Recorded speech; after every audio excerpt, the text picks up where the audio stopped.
جو شخص کسی پر کہتا ہے کہ توہین رسالت اس نے کی ہے، اس شخص کو فی الفور گرفتار ہونا چاہیے، اس شخص کو عدالت میں پیش کر کے جیل میں ڈالنا چاہیے کہ تم فتنہ پیدا کر رہے ہو، تم لوگوں کو ابھار رہے ہو یہ نام لے کر۔ سلامتی ہے ان آنکھوں پہ جو ہدایت پہ نظریں جمائے بیٹھی ہیں، ان کانوں پہ جو ذکر خیر کے منتظر رہتے ہیں، اور ان قدموں پہ جو ہدایت کی راہ پہ گامزن ہیں۔ ابھی حال ہی میں پاکستان کا ایک بہت بڑا news channel Geo T V کے حوالے سے یہ پروپیگنڈا کیا گیا کہ انہوں نے نبی الاسلام کے خاکے دکھائے 10 محرم کے روز، اور اس کے بعد ان پر باقاعدہ 295C کٹوانے کا بھی مطالبہ کیا گیا۔ تو آپ نے بھی اس کنٹروورسی کو ایسے فالو کیا ہوگا، تو میں آپ سے جاننا چاہتا ہوں کہ آپ اس پورے کے پورے پس منظر کو کیسے دیکھتے ہیں؟ ایک لفظ میں یہ سری پرسیکیوشن ہے، یہ وہ فتنہ ہے جس کو قرآن مجید نے اشد من القتل قرار دیا ہے۔ کوئی شخص توہین کا ارادہ رکھتا ہے، توہین کا ارتکاب ہوتا ہے اس سے، اس کا فیصلہ اس شخص نے کرنا ہے۔ وہ یہ بتائے گا کہ میں توہین کی غرض سے یہ کام کر رہا ہوں، اور نیت عمل میں ڈھل کر اس وقت محکم ہوتی ہے جب بات بالکل دو چار کی طرح واضح ہو جائے۔ دنیا بھر میں اہانت کے واقعات بھی ہوتے ہیں، وہ واقعات اپنی واقعیت پذیری میں یہ بتا رہے ہوتے ہیں کہ توہین ہو گئی ہے۔ آپ نے دیکھا ہوگا مختلف ممالک میں رسول اللہ صلی اللہ علیہ وسلم کے خاکے بنائے گئے، کارٹون بنائے گئے، وہ بنانے والوں نے یہ اعلان کیا کہ ہم توہین کی غرض سے یہ کام کر رہے ہیں، ہم یہ کرنا چاہتے ہیں کہ دنیا کو بتائیں کہ ان کا پیغمبر نعوذ باللہ من ذالک اس طرح کا تھا۔ تو وہاں تو توہین اعلانیہ ہے، اقراری ہے، توہین ہے۔ کسی شخص کے کسی عمل کو توہین قرار دینا یہ پرسیکیوشن ہے، یہ قتل ہے، اس کا یہ فتنہ ہے۔ تو جیو نیوز پر انہوں نے ایک ڈاکومنٹری چلائی، اس ڈاکومنٹری کے اندر انہوں نے شبیہ دکھا دی۔ اس شبیہ سے مجھے بھی اختلاف ہو سکتا ہے، اور اختلاف بھی جس جگہ پر ہوگا وہاں بیان کروں گا میں۔ کیا قرآن مجید کے اندر یہ بات لکھی ہوئی ہے؟ کیا کسی حدیث کے اندر یہ بات لکھی ہوئی ہے؟ یہ مسلمانوں کا ایک اجتماعی تہذیبی فیصلہ ہے، اور بالکل درست فیصلہ ہے، ہم درست سمجھتے ہیں۔ اور کس اصول پہ ہے؟ پریکاشنری میجر کے اصول پر، سد ذریعہ کے اصول پر، کہ بھئی پیغمبروں کی اور مقدس ہستیوں کی اس طریقے سے آپ شبیہیں بنائیں گے، تصویریں بنائیں گے، ظاہری بات ہے وہ انسانوں میں سے ہوں گے، تو اس کے نتیجے میں جو دینی فکر ہے اس کو نقصان ہوگا۔ جو رسول اللہ صلی اللہ علیہ وسلم کی ایک حیثیت ہے، وہ شخص انسان کی حیثیت میں 10 اور کام کرے گا تو اس سے لوگوں کے جذبات مجروح ہو جائیں گے، ایک چیز اچھا میسج نہیں دے گی۔ تو اس کو پیش نظر رکھ کے مسلمانوں نے تہذیبی سطح پر، اور مسلمانوں کے بھی ایک طبقے نے، اہل تشیع کے کوئی اس طرح کی حساسیت نہیں پائی جاتی، انہوں نے یہ فیصلہ کیا ہے۔ تو یہ فیصلہ درست فیصلہ ہے۔ اس فیصلے سے کہیں پر کوئی سہو ہو گیا، کوئی تسامح ہو گیا، کوئی غلطی ہو گئی تو توجہ دلا دیں گے، ان کو بتائیں گے بھئی اس تہذیب کی حساسیت کو آپ پیش نظر رکھیں۔ لیکن اس میں آگے بڑھ کر لوگوں کے بارے میں یہ کہنا کہ جی فلاں نے توہین کر دی، اور اس کی نیت یہ تھی، اور اس کا محرک یہ تھا، اور اس کو بند کرو اور اس کو جلاؤ، یہ تو فتنہ ہے، یہ تو پرسیکیوشن ہے، یہ تو مشرکین مکہ کا عمل ہے جو وہ کرتے تھے مسلمانوں کے ساتھ، کہ تم نے یہ کام کر کے توہین کر دی ہے، اور تم نے یہ کام کر کے ہماری اہانت کر دی ہے۔ مسلمانوں کا یہ شیوہ نہیں ہے۔ تو یہ جو کچھ مذہبی طبقہ کر رہا ہے اس وقت، وہ سیاست ہے، وہ طاقت کی رسہ کشی ہے، وہ اپنے اہداف کا تحفظ ہے۔ اس طرح کے ہتھ کنڈوں کو اپنا کر وہ کیا کرتے ہیں؟ یرغمال بناتے ہیں، ریاست کو بھی یرغمال بناتے ہیں، اداروں کو بھی یرغمال بناتے ہیں، اور اس کا نتیجہ وہ یہ سمجھتے ہیں کہ ہماری اتنی طاقت ہے، ہم جتھے منظم کریں گے، کہیں پہ کوئی جلسہ جلوس کریں گے، ہم نے اگر فتویٰ دے دیا کہ فلاں گستاخی رسول کا مرتکب ہوا ہے تو لوگ اس کو اٹھیں گے اور ماریں گے۔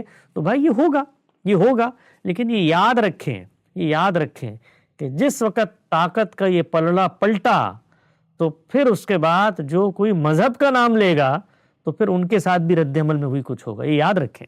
یہ یورپ اس کی مثال ہے۔ میں بار بار عرض کرتا ہوں، ہمارے درس نظامی کے نصاب میں یورپ کی جو نشت ثانیہ ہے اس کو بطور مضمون پڑھانا چاہیے، اور ان کو یہ بتانا چاہیے ہے کہ جو کچھ تم اپنی طاقت کے بل پہ کرتے ہو پاکستان میں، کہ مذہبی طبقہ ہے، مدارس ہیں، مساجد ہیں، جمعہ کا ممبر ہے، اور توہین کے فتوے ہیں، اور گستاخیوں کے الزامات ہیں، اور تکفیر کی تلوار ہے، کہ ٹھیک ہے طاقت ہے تم لوگوں کے پاس اور طاقت تم لوگوں نے پیدا کی ہے، محنت سے پیدا کی ہے، مدارس کا سلسلہ بنایا ہے، تمہارے بزرگوں کی زندگی ہے اس میں کھپی ہے، لیکن یہ یاد رکھو کہ یہ طاقت ایسی دوزاری تلوار ہے کہ جب یہ نہیں ہوتی تو پھر دیکھو سینٹرل ایشیا کے اندر کیا صورتحال ہوئی. جن کے پاس طاقت آئی انہوں نے پھر تلاوت قرآن پر بھی پابندی لگا دی.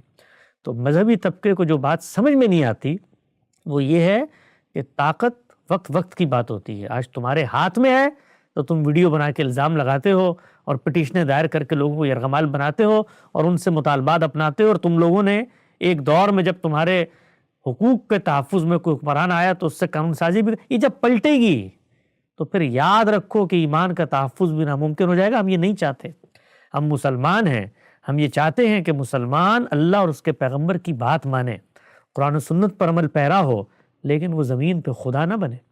تو یہ جو کچھ جیو کے ساتھ ہوا ہے یہ اس کا مظہر ہے کہ ہماری سوسائٹی کی پستی دیکھیے، ہماری سوسائٹی کی زبوں حالی دیکھیے کہ ایک مسلمان کسی اسلام کی خدمت کے جذبے سے کوئی ڈاکومنٹری بناتا ہے اور اس میں ایک تہذیبی قدر کی خلاف ورزی ہو جاتی. کوئی دینی اور کوئی قرآن و سنت پر مبنی منصوص فیصلہ، تہذیبی قدر ہے، اس کو اس جگہ پہ رکھیں، تہذیبی قدر ہے، سد ذریعہ کے اصول پر مسلمانوں نے اپنائی بھی اور درست اپنائی بھی ہے، اس کی کہیں پر خلاف ورزی ہو جاتی ہے اور وہ آ کر اس میں معذرت پیش کرتے ہیں. معذرت بھی اللہ کے سامنے پیش کریں، لوگوں کے سامنے جھک جھک کر لوگوں کے سامنے اس طریقے کی آپ معافی مانگیں اور پھر اس کے بعد وہ یہ کہیں کہ نہیں اس طرح سے معافی. آپ ہوتے کون ہیں؟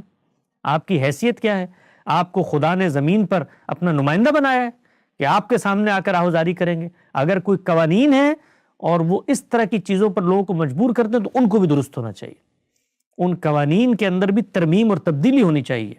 اور یہ جو لوگ اس وقت ان چیزوں کو سن رہے ہیں وہ ڈرتے ہیں مذہبی لوگوں سے اور احتیاط کرتے ہیں، لیکن کبھی ان کے اندر اتنے وہ لوگ جو ظاہر میں احترام کرتے ہیں ان کے ساتھ خلوتوں میں بیٹھے ہیں، وہ اسی مذہبی طبقے کو جس تان و تشنیع کے ساتھ پکارتے ہیں، ان کے اس کردار اور اس رویے کی وجہ سے وہ جب ان کو طاقت ملے گی تو ذرا سوچیں انجام کیا ہوگا. تو یہ وقت ہے کہ یہ لوگ جو سمجھتے ہیں اور اس میں جو لوگ پیش ہوتے ہیں نا آگے بڑھ کے اور وہ مذہبی طبقے کو ابھارتے ہیں کہ اس طرح کے معاملات میں تم اقدام کرو، ان کے لیے بھی پیغام ہے تاریخ کا کہ مذہبی طبقے کی دریوزہ گری کا انجام کبھی اچھا نہیں نکلا. یہ وہ طبقہ ہے کہ جس دن وہ آپ کی کسی بات سے ادنا سا ناخوش ہوگا تو پھر واپسی کا کرایہ بھی نہیں دے گا. جو لوگ سمجھتے ہیں نا کہ ہم مذہبی دنیا کے آنکھ کے تارے بن جائیں گے اس طرح کا اشتعال دلا کر اور رد عمل دلا کر اور اپنے آپ کو تحفظ ناموس رسالت کا چیمپئن بنا کر، یہ تاریخ گواہ ہے، تاریخ گواہ، اسی ملک کی تاریخ گواہ ہے کہ پھر ان کے طبقات میں اونچ نیچ ہو جاتی ہے تو پھر صورتحال کیا ہوتی ہے. تو جو کچھ یہاں پر ہو رہا ہے ہمارے ملک میں اس وقت یہ سری پرسیکیوشن ہے. اس کو تو لوگ پیش ایسے کر رہے ہیں نا کہ یہ مثال کے طور پہ توہین رسالت ہو گئی یا نعوذ باللہ خاکے چلا دیے گئے یا نعوذ باللہ اہانت ہو گئی یا فلاں ہو گیا. یہ نہیں ہے، اس کے الٹ ہے صورتحال، پرسیکیوشن ہے. یہ قتل ہے لوگوں کی عصمت کا. ان کے ایمان اور کفر کا فیصلہ کرنا آپ کے ہاتھ میں نہیں ہے کہ آپ فیصلہ کریں کہ فلاں. وہ شخص بتائے گا، وہ رپورٹر جس سے غلطی ہوئی ہے وہ بتائے گا مجھ سے غلطی ہو گئی، میرا مقصد یہ نہیں تھا، بات ختم. کسی کو کوئی حق نہیں ہے کہ وہ اس کے کفر و ایمان کا فیصلہ کرے یا یوں جتھے بنا کر اداروں پر دباؤ ڈالے کہ فلاں کو نکالیں اور فلاں سے معافی مانگیں. یاد رکھیں آپ کہ یہ مذہبی طبقہ جب کرتا تھا نا، جس وقت یہ پاپائے روم ہوتے تھے، بہت کچھ کیا ہے، تاریخ پڑھیں.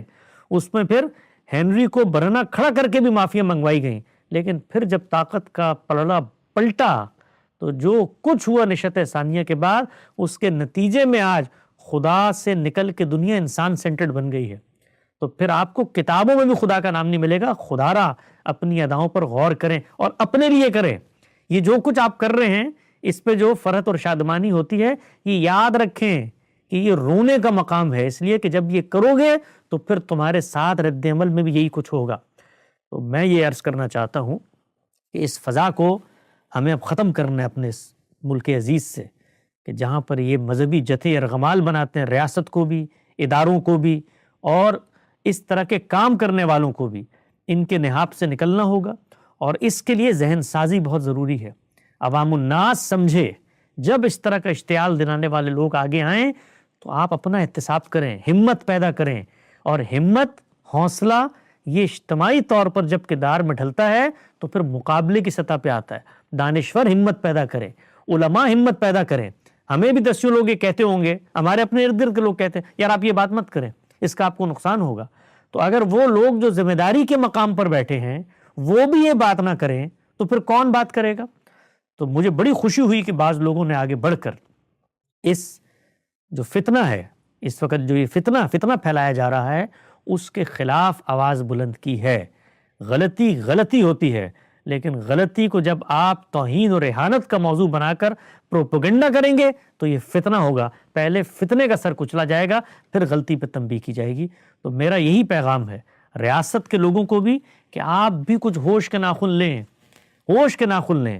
آپ نے جب طالبان نے اسی اپنی تعبیر کو اس ملک میں نافذ کرنے کا فیصلہ کیا تو جب گھر تک بات آئی تو پھر ضرب اسب کیا نا، بھائی لڑے کہ نہیں لڑے؟ وہ یہی لوگ تھے، مذہبی طبقے کے لوگ تھے، یہی مدارس کے نکلے ہوئے تھے، انہی علماء کی سرپرستی میں لڑے، ان کو فتنہ خوارج قرار دیا نا۔ تو یہ جو خارجیت ہمارے یہاں پیدا ہو گئی ہے لوگوں کے کفر و ایمان کا فیصلہ کرنے کے لیے، اس کے خلاف بھی کھڑا ہونا پڑے گا، یعنی ان لوگوں کو کھڑا ہونا پڑے گا۔ اور یہ ایسے ہمارے حکمران اور سیاستدان ہیں کہ ان کی پیٹھوں پہ کوڑے پڑتے ہیں لیکن ان کو عقل نہیں آتی۔ آپ یہ دیکھیے اس موجودہ حکومت کے وزراء کو بھی گولیاں ماری گئیں جناب ہمارے احسن اقبال صاحب کو، اسی جرم میں کہ بھئی آپ تو توہین رسالت اور یہ فارم میں سے لفظ نکال دیے، یہ کر دیا۔ اور اسی فوج کو جو ہمارے ملک کی اس وقت اتنا منظم اور مستحکم ادارہ ہے، اس کے پچھلے سربراہ کے اوپر الزامات لگائے گئے، وہ میلاد کر کے اپنے ایمان کا فیصلہ۔ ان لوگوں کو یہ سوچنا چاہیے ہے کہ کل یہ اپنے ایمان کی اس طرح سے سرٹیفکیٹ ان سے لیں گے مولویوں سے، تو ان کی اس فتنہ گری کے آگے بند باندھنا ہے نوجوانوں نے، مسلمان امت کے حکام نے اور پڑھے لکھے لوگوں نے۔ اس جہالت سے اس قوم کو نکالنا ہے۔ پھر کہتے ہیں جی ملک میں ترقی، کون آئے گا اس ملک میں انویسٹمنٹ کرنے؟ کون آئے گا اس ملک میں ادارے کھولنے جہاں پر چھوٹی چھوٹی بات پر آپ کو کوئی ہو، کسی کے دروازے پر کوئی پوسٹر لگا ہوا ہے؟ آپ ذرا پڑھیں ہیومن رائٹس کمیشن کی رپورٹ، کتنے لوگ ہیں، کتنے ہی لوگ ہیں اور مذہبی لوگ ہیں۔ یہ رپورٹ میں نے انٹرنیٹ پہ پڑھی، BBC کے اوپر آئی، مذہبی لوگوں پر مقدمات ہوئے ہیں توہین رسالت کے۔ کسی نے کسی کے مسجد کے باہر بینر لگا دیا، اس کو اس نے اتارا تو توہین رسالت ہو گئی۔ تو توہین بندہ بتائے گا مجھ سے ہوئی ہے، وہ اس کے قول اور عمل میں ڈھلنی چاہیے ہے۔ کسی شخص کو یہ حق حاصل نہیں ہے کہ جو شخص کسی پر کہتا ہے کہ توہین رسالت اس نے کی ہے، اس شخص کو فی الفور گرفتار ہونا چاہیے، اس شخص کو عدالت میں پیش کر کے جیل میں ڈالنا چاہیے کہ تم فتنہ پیدا کر رہے ہو، تم لوگوں کو ابھار رہے ہو یہ نام لے کر۔ تو کسی شخص کو ریاست میں یہ حق حاصل نہیں ہے کہ وہ کسی دوسرے پر الزام لگائے کہ تم نے توہین کر دی۔ یہ الزام لگانا فتنہ ہے، یہ الزام لگانا جرم ہے۔ باقی قوانین بننے چاہیے، دنیا بھر میں وہ قوانین بنے ہیں، وہ اس طریقے کے نہیں ہونے چاہیے جس طریقے کے ہمارے ملک میں بن گئے ہیں، اور اس میں نہ نیت، نہ محرک، نہ اس کے بعد کسی کا ارادہ، نہ اس کا بیان، نہ اس کا کنڈکٹ۔ ابھی ہمارے انجینئر مرزا محمد علی صاحب کے ساتھ کیا کیا ان لوگوں نے، کیا کیا آپ سوچیں نا؟ یعنی ایک آدمی دین کی تعلیم دے رہا ہے، اس کا جملہ کاٹا اور اس کے اوپر توہین رسالت کا۔ بھئی توہین اس آدمی کے حاشیے خیال میں ہے تو یہ صرف اور صرف پرسیکیوشن ہے، اس کے لیے کوئی دوسرا لفظ نہیں ہے، اور اس پر کوئی رعایت نہیں ہے ان لوگوں کے لیے کہ جو ان چیزوں کو فتنہ بناتے ہیں۔ یہ لوگ مجرم ہیں، اسلام کے مجرم، اس قوم کے مجرم، اس ملت کے مجرم۔ ان لوگوں کو جیلوں میں ڈالنا چاہیے، ان کے خلاف اسلامی نظریاتی کونسل میں آ کے فتوے آنے چاہیے، ان کے خلاف لوگوں کو منظم کرنا چاہیے۔